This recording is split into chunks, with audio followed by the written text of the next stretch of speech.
pažiūrėkime, kas yra planuokis viduje.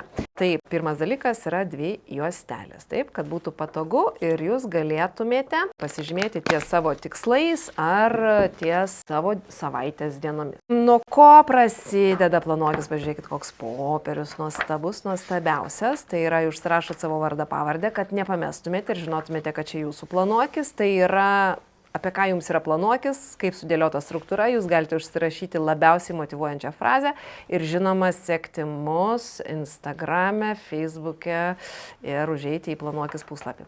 Taip pat yra labai detali instrukcija su pavyzdžiais, kaip jūs galite ir turite, rekomenduojame mes jums pildyti planuokis knygą. Tai tikrai, jeigu įdėmiai perskaitysite, jūs viską rasite ir žinosite.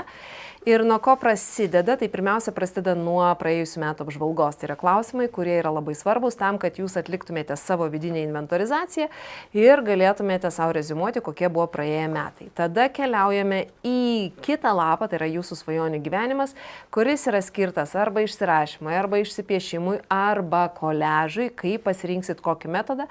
Tai reiškia, tai čia jūs rašote, suklijuojate savo svajones ir vėlgi turite viską būtent planavimo knygoje.